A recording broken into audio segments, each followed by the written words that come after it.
This is the L20 2.0. It comes in 3 different colors, available on their website for you to check out. There will be a link in the description if you guys are interested in purchasing it.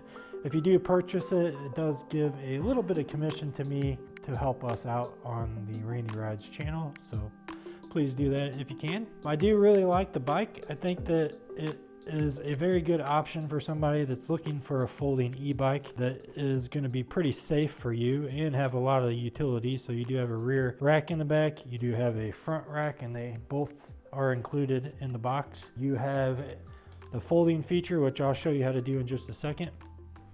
It does have a front headlight, and to turn the headlight on, you just hit the side button on the bottom down here, and that'll turn your headlight and tail light on. And your tail light is a brake light, so it's nice to see that on a bike at this price range. So has pretty much everything you would need for a folding fat tire e-bike.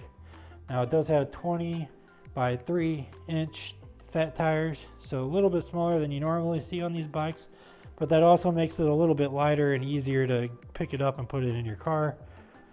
It does have a rear hub motor, which peaks at 1,125 watts. Unlike the previous version, it had a weaker motor on it. It does have the double walled chain guard, so that's really nice to see.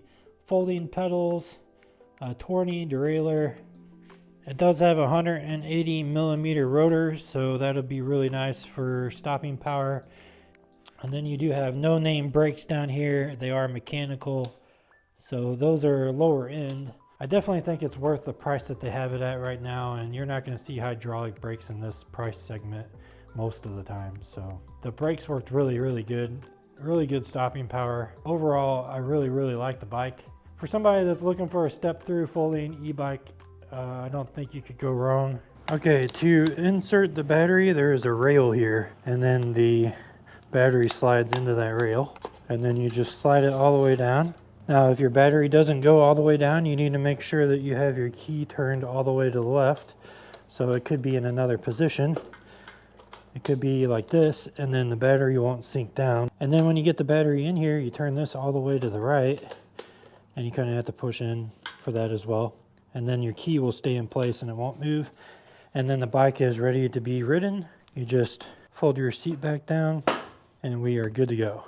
Now to power it on, there is a remote on the left-hand side here. It's got 2 buttons on the side, 2 buttons on the top here, and then down at the bottom there is a power button. So you just push and hold that for a second and it'll come on.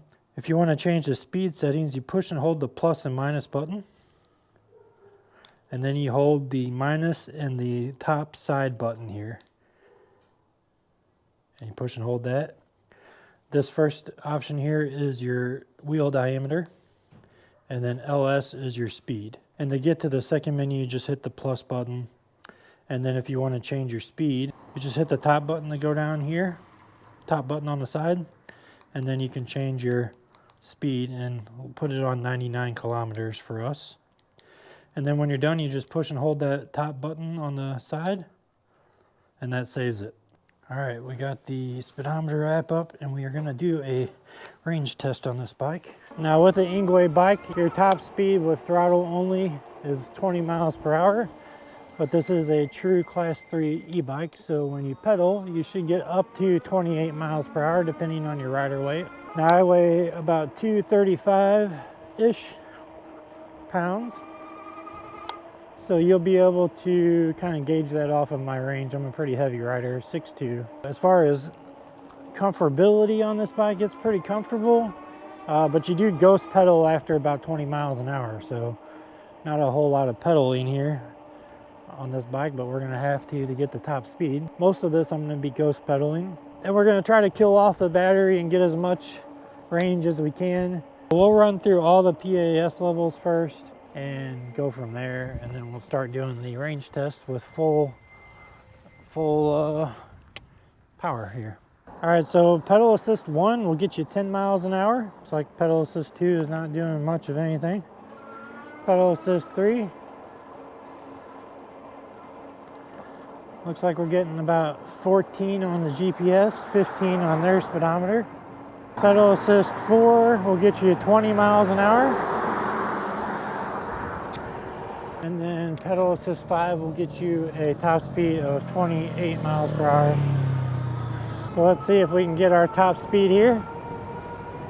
So it looked like 1 and 2 are about the same speed. No real difference there.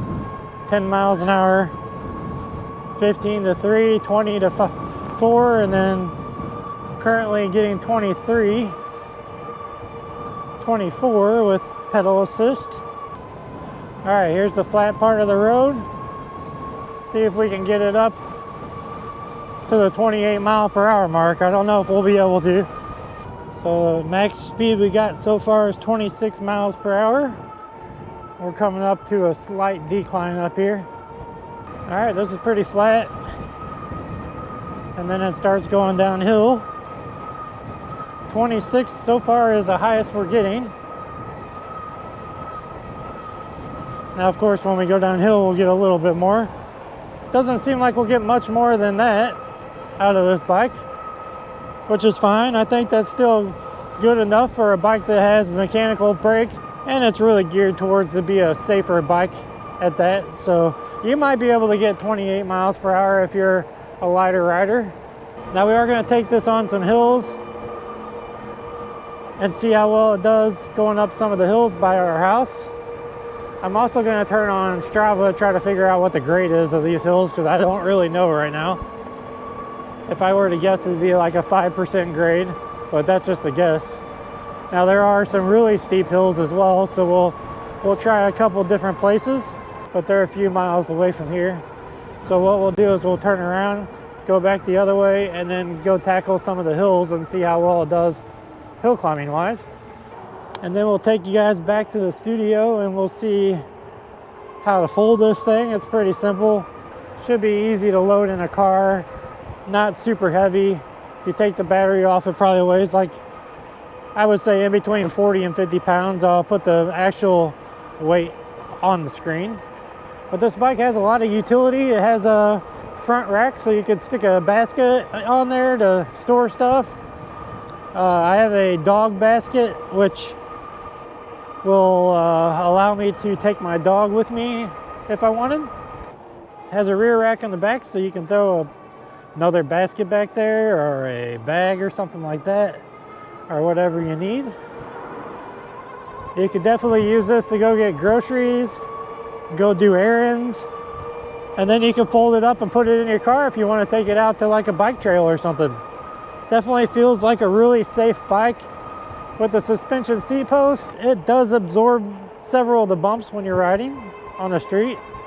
As far as off-road, we'll see how well it does on the off-road trail. If we have enough juice by then, that'll be the very last thing we do before we drain the battery completely. Now, I apologize that I had to split the assembly and the ride video into two parts, because the launch date of this bike was a Friday. I got the bike on a Monday.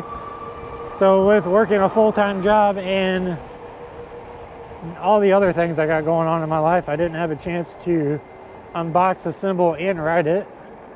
It rained a couple days this week too, so that kind of sucked. Today is a beautiful day with a high of 66 degrees, so perfect riding weather. Might even be a little bit cool for riding with short sleeves, but we got a flannel, we're doing good. 27 miles per hour, didn't cut out that time. So we're getting close to that top speed. I'd say if you were a few pounds lighter than I am, you would probably be okay and be able to hit that top speed, no problem. But this is the 2.0, so second version, but there are a lot of things on it that a lot of people are kind of upset about them changing, like the mag wheels. It doesn't have mag wheels anymore. They put spoke wheels to make it lighter. They also have 20 by 3 inch rims, and as one of my subscribers said, they probably went with spoke wheels because I don't think they have very many 20 by 3 mag wheels yet.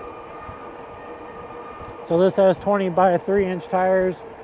The original L20 had 20 by 4 inch, and this definitely has a lot more power than that one, given that it's 52 volt compared to 48 volt. So we have been pedaling the majority of the time, except for when I needed to use throttle to get going. And while we're riding here, we're gonna go look for Strava, get that started. We're gonna go ahead and record the ride just for testing purposes, so I can make sure that I know what the grade of the hill is in the future. Cruising right along here, we're down to, looks like about a half a battery. Though I don't think that that's actually accurate. We probably technically have only lost 1 bar. Now, one thing I noticed when I'm pedaling is once you stop to coast and then you start pedaling again, it takes about 2 or 3 revolutions for the motor to start kicking on. So that's like a delayed start that they have programmed on there. That might be for safety reasons. Like if you're stopped at a stop sign, you accidentally push your pedals forward, it doesn't hurt you. Engwes are usually always really safe bikes, and I applaud them for that. You know, a lot of companies try to make the fastest bike ever, but I think Engwe really just does a good job of making them safe. All right, here's Hill Road. I don't have a name for this yet. You guys have any suggestions on what I can call this road? You always give me good ideas, but once we hit here, it's like a straight incline. And we're gonna do PAS5 pedaling all the way up it. Slow down to 18 miles an hour. The steepest part is up over this.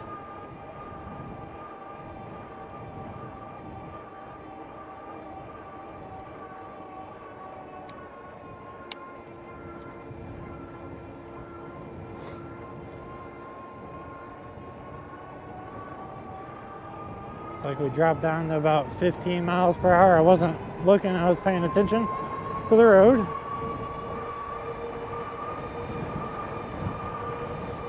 And we did have a slight issue with the brakes being out of alignment when we assembled the bike. We fixed that in the last video, so I haven't had any issues with the brakes since. And over here on the right, there's gonna be a new subdivision they're putting in. And this is where the steepest part of the hill is, right up in here. As you can tell, we're slowing down. Now, I don't know if this bike can make it up this hill with just throttle only. 13.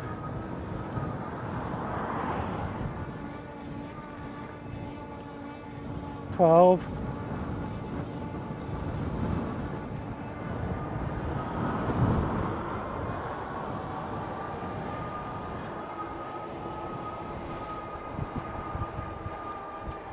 So actually what we're gonna do now is go to the really big hill. We're gonna try to go up this hill. This is the steepest hill that I know of that's nearby my house. I don't know what the grade is yet, but I will put it on the screen. So I'm measuring that right now, unless of course it fails. Okay, we're gonna start from a dead stop and see what happens. See how far we can get with just throttle only. It's doing a pretty good job right now. But right up here is where it starts increasing. 10 miles an hour. And right up here next to this light is the steepest part. 9 miles an hour.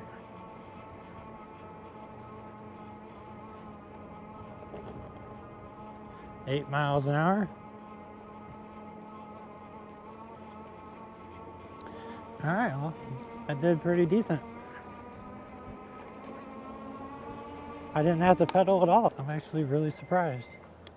Looks like we're down to 2 bars on the battery graph. We haven't stopped yet to see if it'll go back up at all with the voltage tag. And I do want to apologize for the last few videos where I haven't done much testing in my reviews. I've really been trying to find the best places to do hill climbing tests and speed tests and things like that. And I think I've finally got everything ironed out. If you guys don't know, I just moved about 3 months ago. New area, kind of new area, I should say. Actually, you know what? Let's go this way. But overall, I think this bike's pretty decent. For the price that they have it up right now, I think that It's going to be hard to beat a folding step-through e-bike that is actually pretty powerful, and like I said, it has a lot of utility. There's a lot of things that you can do to it, and it folds up into a really nice small package, which I will show you here in just a second. And this hill's pretty steep too. When we go back this way, we'll try to see what the grade is. I don't think it'll beat that other one though. Yeah, that road right there is too fast for me on this bike. So we're gonna turn around and go back the other way and then try to get up that hill, figure out which one of these hills is the steepest for my hill climbing test. And then I need your guys' help to help me name this road, because it's nothing but hills. I just named it Hill Road because of that reason, but I'm sure there's a better name out there that somebody else could think of. Now, once we get done riding here and we drain the battery all the way, we'll go back to the studio and I'll show you how to fold it and tell you a little bit more about this bike compared to the last version, so you guys know the differences. We're gonna try to do throttle only. They can go around me.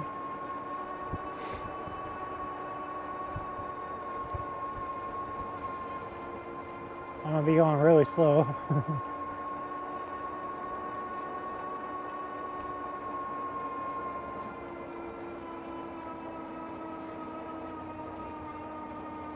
They're probably gonna be like, why is this guy going so slow?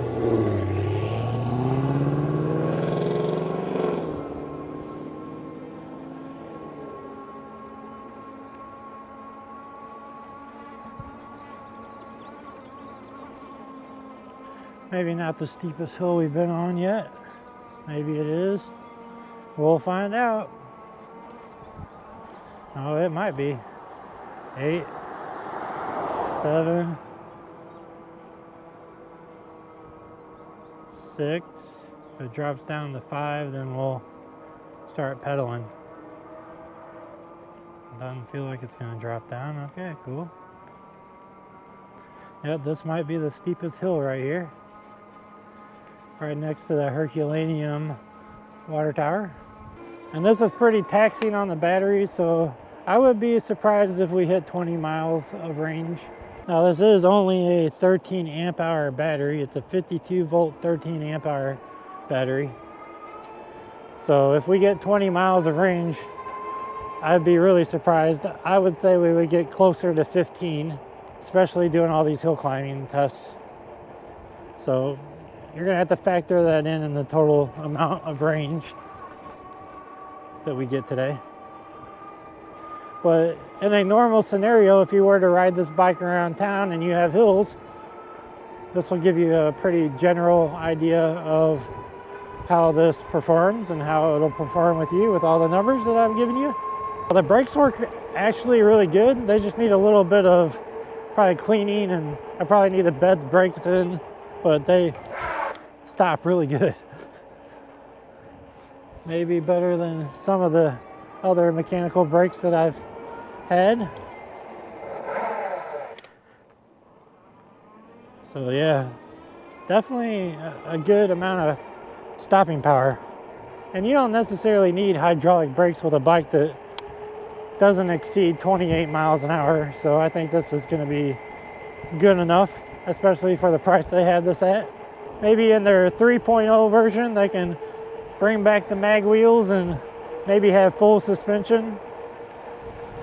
Maybe a bigger battery. But then you're asking for a higher price. So looks like they still have the L20 available for sale on their website, as well as the L20 2.0, which we're riding today. So if you still like the L20, you can still buy it. Now we're down to 1 bar on the battery. I am gonna stop in a second and see if we can get this to come back up a little. So that seems to be the steepest hill in my area, I think. Do a little off-roading here and see how well it does. Hopefully it's not too muddy. Now this is not an off-road bike by any means, but I did want to take it off-road a little bit. Now this isn't super off-road, this is a trail, so it's pretty smooth. But there are some branches you gotta avoid and some bumps, and just kind of gives you a general idea. Let's Go ahead and stop right here for a second. All right, we've been stopped here for several minutes and nothing has changed with the gauge. So we don't know what voltage the battery is at unless we take it off and check it with a multimeter, which I don't have my multimeter with me, so we can't do that. But we're gonna say that we're pretty close to empty. And we're just gonna ride this all the way around the lake here. And then we're probably gonna have to pedal up the hill over here. Now, I would suggest, if you are gonna buy this bike, to upgrade the seat. Out of all the seats I've tested, Cloud9 is probably one of the best out there in terms of comfort. Definitely makes a huge difference in the quality of your ride. Hey, puppy dog. Hey, puppy dog. Oh, sorry about that. Oh, that's fine. He don't bite. Oh, I'm not worried about him. I'm used to it on. Everybody. Yeah, I'm used to it on this thing. Dogs come up to me all the time. Watch out, puppy. Oh, you're gonna run with me? This should be interesting. Good, how are you? Hey, come on, guys. Come here. Oh, watch out, puppy dog. Come here. He's the same way. Oh, no worries. Everybody. No worries. Hey.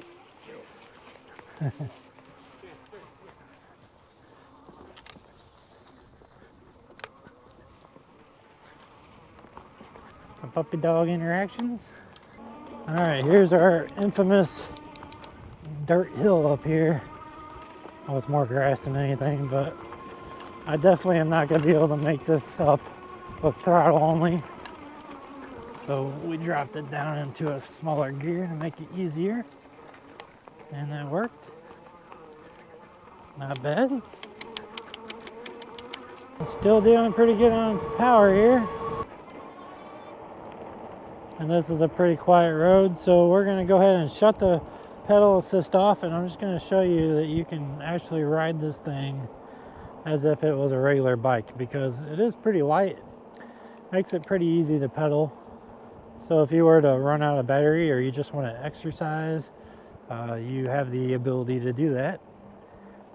Now, it's still not like a regular bike because it is heavier than that, especially when you have the battery on. But many options. If you wanted to get a little bit better pedaling power, you could put a bigger tooth front sprocket on the front here, which would make it probably a lot easier to pedal. You might even get faster speeds doing it that way, depending. Anything over 20 miles an hour on this bike, you're ghost pedaling for sure. And if you notice here, if you let go of the pedaling or the throttle, there is a delay, so we're literally having the pedal like 3 full rotations before it kicks back in. So if you stop the coast, just know that it's going to take a little bit for it to kick back in. I don't know what happens at the end of this battery, if it starts blinking or if it just dies, but so far it's just a solid 1 bar. Getting ready to hit 15 miles and we're still going. Definitely feels like the bike is losing power, so we'll probably only go a little bit down this road, turn around and head back to the subdivision. We're now only hitting about 20 miles an hour, 21. All right, now we're hitting 24 miles an hour on flat ground.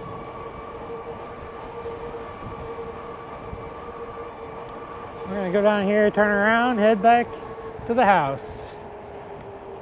I'd say we're pretty close to being done here. Battery is still on 1 solid bar. We're almost to 16 miles. Getting quite a bit of juice out of this thing. All right, we're on my main road to get back home. We're at 16.38 miles. I'm still reaching pretty good speed. The battery indicator has not started flashing at all. All right, battery is now blinking. Good thing we're close to home. We'll take the long way and see if it dies on the way there. 22 miles an hour with a flashing battery. 17 miles. 23 miles an hour with a 24 miles an hour with a flashing battery. Not bad. I like separating the unboxing and assembly video from the range test videos because it makes it a lot easier to edit. Let me know if you guys prefer that or not, or if you just want everything in one video. I will normally try to do that, but that doesn't always happen. But I think making it 2 separate videos is also good because the people that need to know how to assemble a bike can watch that video, and the people that want to know just the performance stats of the bike can watch the other video. Then they don't have to waste their time with one or the other. Or you can watch them both if you like to watch those. It's up to you.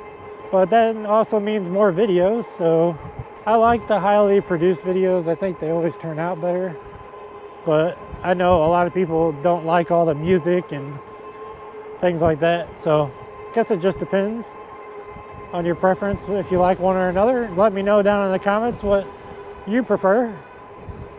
I'm probably still going to do what I want when I want.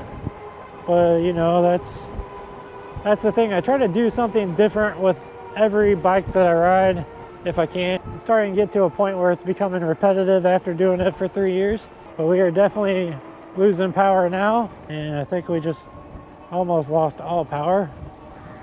We're getting a top speed of 15 miles an hour. It's definitely close to dying. Almost to 19 miles. We're still getting some power though, but I'd say we're pretty close to the end of the battery. Almost to 19 miles. All right, we hit 19 miles. Now, I don't recommend that you drain it all the way down to this. I would say if you get down to 1 bar, you should start heading towards your house or somewhere to charge. For your sake, I'll do it for you. Usually they have safety built into the batteries where it'll cut off before the lowest point. All right, yeah, we are definitely losing so much power. I'm gonna call it here 19.25 miles, all pedal assist 5, except for the few times that I had to do throttle to get going here. We're back from our full range test on the Engwe L20 2.0. We did end up getting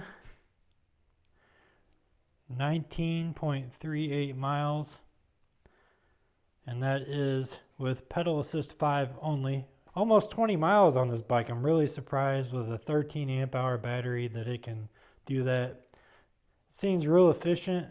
We of course started getting down to like top speed of 14-15 miles an hour at the end, but for the most part we were right around 24 for the better part of the last bar, and mostly 27 on the upper end of the battery. So really good performance out of this bike. I'm really surprised that it did so well. So I'm going to set you guys up on a tripod real quick, and then I'm going to show you how to fold this. So let me get my little tripod off here.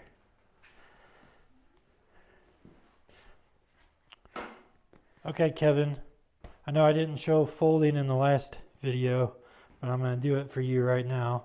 I was planning on doing it on this video anyways. So to fold this bike, it's really simple. Put the kickstand up for now. You can fold the pedals just by pulling on this, lifting up, or pushing down. Either way, it doesn't really matter. To remove the battery, of course, we showed that earlier, but you lift this up and the battery pulls out. We're actually going to go ahead and remove the battery now to make this a little bit lighter, and because I need it to charge it. Put that back down. One thing that you can do here is you can either fold the stem now or fold it later, but we'll go ahead and fold it now. Is my phone on there? Hold on, before we unfold it, we're gonna take this off. Okay, just goes down like that. Just set it to the side. Then you come over here to your lever on here, and you just gotta push forward and pull. It's easier to do it with 2 hands. And then just grab somewhere on the bike. I usually will grab right here and then on the rack, and then you just kind of push forward. Get out of the way here. And it folds up in a pretty tight package. Now there is a resting point here, which I like to see. Some of the folding bikes that you see out there, they don't have that, so it can't really rest here when you're waiting to load it up on your truck or your car or back seat or whatever. Then you can just lift it up stick it in. It is still pretty heavy, so you have to have a little bit of strength to get this up into your vehicle, but other than that, pretty simple. And then all you do is reverse that, just swing it around, clamp this, so just make sure this clamps really good. Ooh, that one's really tight. Might need to make an adjustment on that. And then you just roll this up and it's pretty much ready to ride again. So that's the Engwe L20 2.0. Let me know if you guys have any questions. Leave us some comments down below. I'll answer them. Watching the comments section all the time, so I'm always there to respond if you have any questions. Thanks for watching this video, and I'll see you guys in the next one.